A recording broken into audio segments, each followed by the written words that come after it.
यदि घर में जैसा चरित्र आप जिएंगे, बच्चा वैसा ही चरित्र अपने जीवन में। मैंने कहा एक बात बताओ, क्या तुम्हारे मम्मी पापा में झगड़ा होता है? बोले महाराज रोज झगड़ा होता है, उसी की तो पिक्चर हम अपने आप में। जैसा आप चाहते हैं कि मेरा बच्चा एक आदर्श बच्चा बने, तो माँ बाप से निवेदन है कि तुम्हें भी अपने जीवन में कुछ आदर्श स्थापित करना होंगे। यदि आपका जीवन अच्छा नहीं है, आपके जीवन में यदि पवित्रताएं नहीं है, आपका जीवन यदि अनुशासित और मर्यादित नहीं है, तो ख्याल निकाल दीजिए कि आपकी औलाद मर्यादा पुरुषोत्तम राम बन करके खड़ी होगी। ये केवल एक ख्याली पुलाव है। हमें आज के बच्चे इतने होशियार हैं कि जो अकल तुम लोगों को 18 साल में आई है, वो अकल बच्चों को 5 साल में आ गई है। ध्यान रखिए, इतनी आज एक्स्ट्रा हो गई है आज की ये जनरेशन, इतनी ज्यादा आधुनिक हो गई है, इतनी ज्यादा आगे बढ़ चुकी है युवा पीढ़ी। मैंने एक बच्चे से पूछा, वही 10 साल का बच्चा होगा, मैंने कहा एक बात बताओ, अपने देश में एक कानून है कि लड़के की शादी की उम्र 21 साल हुआ करती है और लड़की की उम्र 18 साल हुआ करती है। मैंने कहा बच्चे बताओ ऐसा क्या होता है? बड़ा प्रतिभाशाली बच्चा रहा, उसने कहा महाराज बताओ। मैंने कहा हाँ। बोले ऐसा इसलिए होता है। मैंने कहा उसकी उम्र भी 21 साल क्यों नहीं रखी है? बोले इसलिए नहीं रखी कि जो अकल लड़कों को 21 साल में आती है, वो अकल लड़कियों को 18 साल में। कितने होशियार बच्चे हो गए मेरे भाई। एक टीचर ने बच्चे से पूछा कि बेटा बताओ पैजामा एक वचन होता है कि बहुवचन होता है? बच्चे ने कहा सर जी ऊपर से एक वचन होता है, नीचे से बहुवचन होता है। बहुत होशियार पीढ़ी हो गई है ये, इतनी होशियार हो गई है। ऐसे ऐसे प्रश्न करते हैं ये बच्चे कि हमारे पास कोई उत्तर। ध्यान रखना, अब इस देश में बुद्धू बच्चे पैदा होना बंद हो चुका है। इस देश में गंवार बच्चों ने पैदा होना बंद कर दिया है।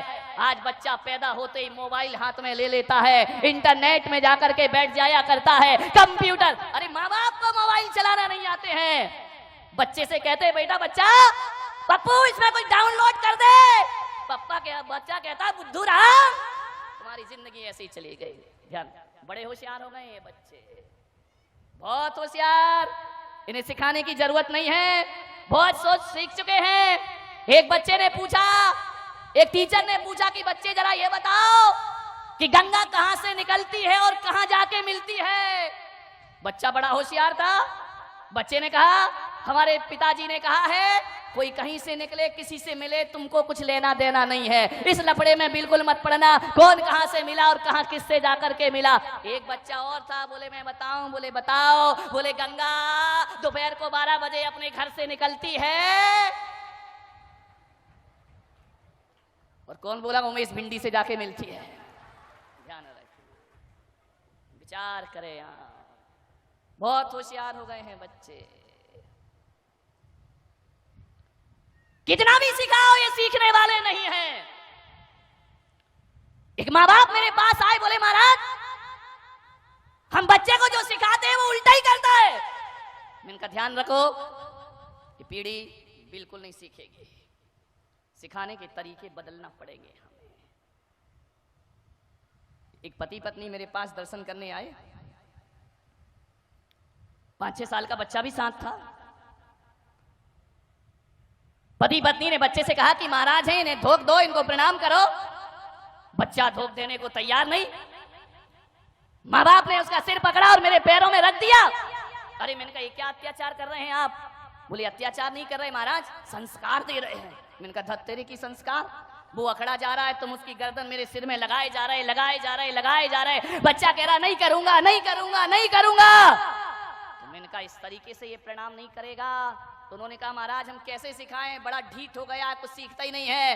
मैंने कहा बच्चा ढीठ नहीं हो गया, तुम्हारी सिखाने की शैली गलत हो गई है। छोटा सा बच्चा था, ज्यादा बोलना भी उसे नहीं आता था।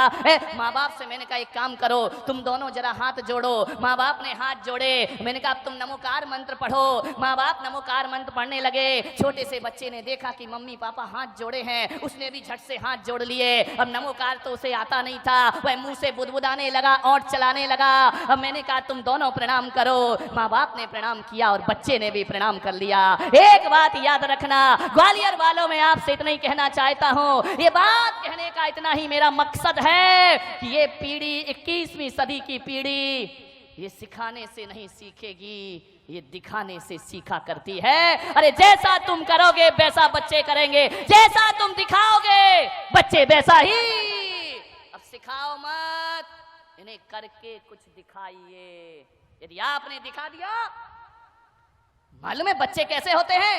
ये जो कैमरा लगाना मेरे सामने, टीवी का कैमरा, कभी छोटे बच्चों को देखना जो पलंग पे लेटा रहता है, वह बोलता कम है, वह देखता ज्यादा है।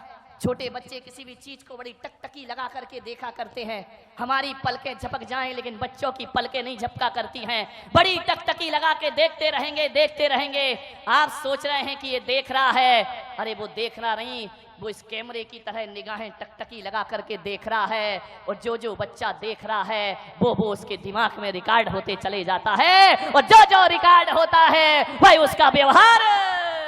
अभी कैमरा मुझे देख रहा है, बिल्कुल टकटकी लगाई, यहाँ वहां नहीं देख रहा है, और अभी कुछ नहीं बोल रहा, चुपचाप खड़ा है।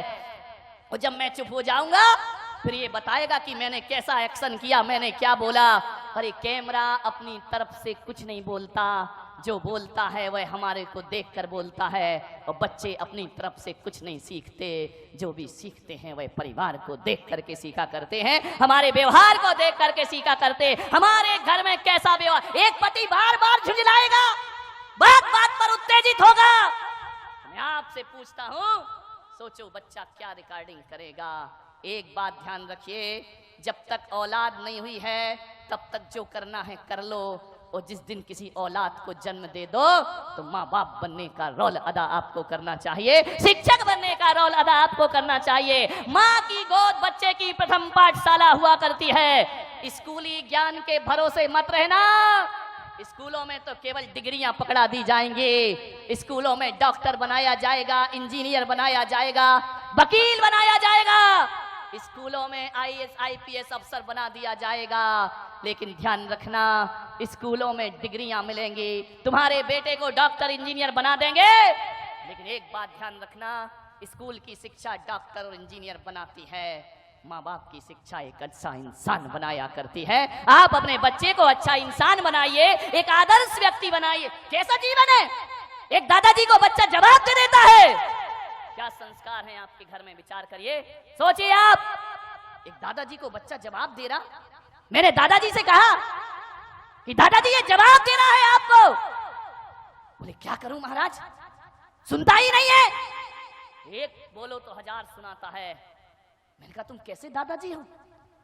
बोले महाराज पूरे जीवन में मेरे बच्चे ने कभी मुझे जवाब नहीं दिया होगा, जो पोता मुझे जवाब देता है। मैंने कहा एक काम करो, जब ये तुम्हें अनर्गल बोले, जब तुम्हें जवाब दे, एक चांटा गाल में जोर से बच्चे को मार देना चाहिए।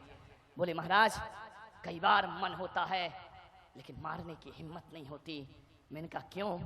बोले मुझे डर लगता है कि बच्चा पलट के मुझे चांटा ना मार दे। आप सोचिए, विचार करिए, क्या संस्कार दिए हैं आपने। अरे तुम्हें दादाजी होने का हक किसने दे दिया कि एक पोते से आपको डर लगता है? नहीं मेरे भाई, ऐसे बच्चे एक आदर्श व्यक्ति तो नहीं बन सकते हैं। यदि एक दादाजी और एक बाप अपने बच्चे से कुछ कहने में डरता है तो समझना वो ऐसे आत्मघाती संस्कार दे रहा है कि आज बच्चा माँ बाप पर धौंस जमाता है, कल मोहल्ले में जमाएगा, परसों समाज में जमाएगा, और एक दिन तुम्हारा बेटा आदर्शवादी बेटा तो ना बनेगा बल्कि आतंकवादी बेटों में उस बच्चे का नाम शामिल हो जाएगा। आपसे मेरा निवेदन है, इतनी जुर्रत बच्चे की नहीं होना चाहिए कि वह माँ बाप को पलट करके जवाब दे सके। ध्यान रखिए, कैसे होगा ये? जब पति पत्नी रात दिन झगड़ते रहेंगे, लड़ते रहेंगे, जब आप अपने माँ बाप को जवाब देंगे तो औलाद भी तुम्हें जवाब देगी। ध्यान रखिए, बच्चे वही करते हैं जो तुम करते हो। ध्यान रखिए, आप सोचते हो कि बुढ़ापे में हमारा बच्चा हमारी सेवा करे, एक अच्छा बेटा बने, तो आपसे मेरा निवेदन है कि आज से ही अपने घर में बुजुर्गों का सम्मान करना सीख जाइए। अरे मैं कहता हूं कि अपनी भाषा पर विशेष ध्यान दीजिए। आदमी इतनी अनर्गल भाषा बोलता है कि वह भाषा एक दिन उसकी आदत बन जाती है, और ये आदत ब्लड में जाकर के घुल जाते हैं संस्कार, फिर वही उसकी जिंदगी बन जाती। आदर्श व्यक्तित्व बनिए, भाषा का एक आदर्श होना चाहिए। ऐसा परिवार बनाओ ऐसा माहौल बनाए माताएं कि बड़ों से ही आप कहना ना सीखें, बल्कि बच्चों से भी आप कह करके बातें करें, बच्चों में भी जी लगा करके बातें करें। अरे बच्चों की बात तो छोड़ो, मैं तो कहता हूं कि तुम्हारे घर में जो नौकर रहता है ना, उससे भी इज्जत से पेश आइए। इज्जत से पेश आएंगे ना तो नौकर ये नहीं कहेगा कि हर साल मेरी तनख्वाह बढ़ाओ। यदि सम्मान दोगे तो उतनी तनख्वाह में भी आनंद के साथ जी लेगा, आपकी इज्जत करेगा, आपका सत्कार करेगा। इज्जत से पेश आइए, ऐसे शब्द ना बोले। मैं बड़े आदर के साथ बहुत बहुमान देता हूं कि जैन समाज में एक समाज ऐसी है जिसने आज भी अपनी भाषा की सभ्यता नहीं खोई है, और इतनी अच्छी भाषा उनके घरों में बोली जाती है। मैं कोई पक्षपात नहीं कर रहा हूं, मैं पूरे देश में घूमा करता हूं, लेकिन कह सकता हूं कि जैन समाज में खंडेलवाल जैन समाज वो समाज है जहां बोली में आदर्श हुआ करता है, बोली में सभ्यता हुआ करती है। अरे बड़े तो बड़े, वहां तो साफ लगा करके बात की जाती है, वहां तो अच्छे शब्द बोले जाते हैं, वहां काका जी नहीं कहा जाता है, काका साहेब कह करके बुलाया जाता है। और तो और वहां ऐसा कल्चर है, उनकी ऐसी संस्कृति है, ऐसी पढ़ी लिखी समाज है कि ड्राइवर को भी ड्राइवर कह के नहीं बुलाते हैं, उसे भी ड्राइवर जी कह करके आवाज दिया करते हैं। ये सभ्यताएं सीखिए। आप कैसा बोलते हैं अपने घर में?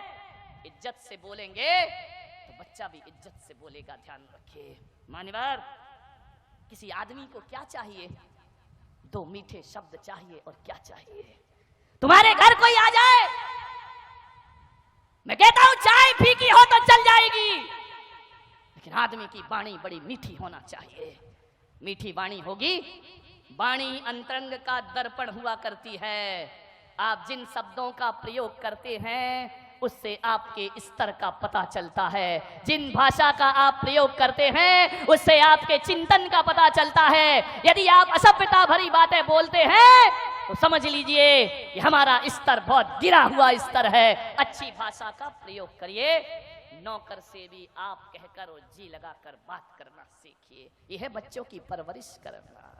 मान्यवर, सोचना है आपको, एक दो दिन अटपटा लगेगा जिन घरों में आदत नहीं है अच्छे से बोलने की।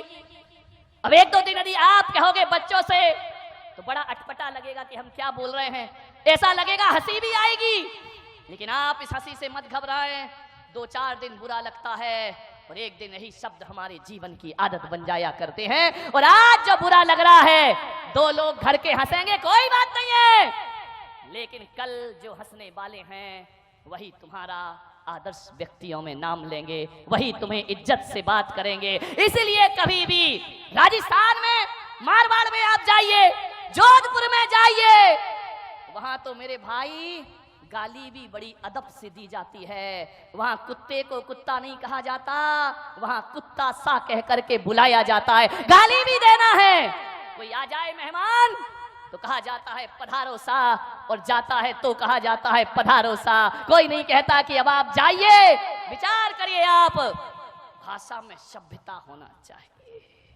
सभ्य भाषा होगी, जब तक आदमी नहीं बोल रहा है तब तक उसके प्रति आप कोई आकलन नहीं कर सकते हैं, और जिस दिन आदमी बोल पड़ता है पता चलता है कि कितने गहरे पानी में आदमी जिया करता है। अच्छी भाषा का प्रयोग करिए, बेहतरीन शब्दों का चयन करिए अपने जीवन में। यदि बच्चों को अच्छी परवरिश देना है, ध्यान रखिए, आपकी जिम्मेदारी है। एक बात याद रखना, एक विद्यालय बनाना बहुत आसान काम है, 100 स्कूल बनाना आसान काम है, कोई बहुत बड़ा काम नहीं होता है।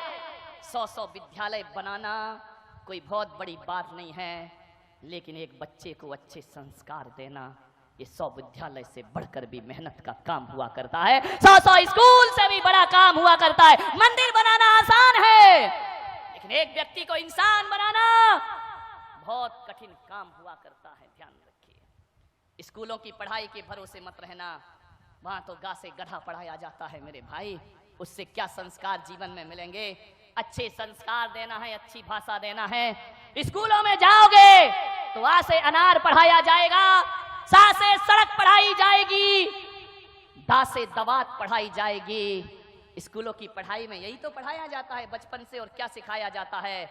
लेकिन मैं कह रहा हूं, मुझ पुलक सागर की पाठशाला में आना, मैं आ से अनार नहीं सिखाऊंगा, मैं आ से अदब सिखाऊंगा और सा से सलीका सिखाऊंगा। अरे आ से अदब सिखाइए, सा से सलीका सिखाओ, दा से दोस्ती सिखाइए मान्यवर, और बा से बहादुरी सिखाइए। बा से बकरी सिखाओगे तो बकरी जैसा मैं करता रहेगा जिंदगी भर। क्या पढ़ाया जाता है स्कूल में आजकल? एक वो अंग्रेजी और आ गई कॉन्वेंट की शिक्षा, हमारी छाती पे चढ़ करके बैठ गई।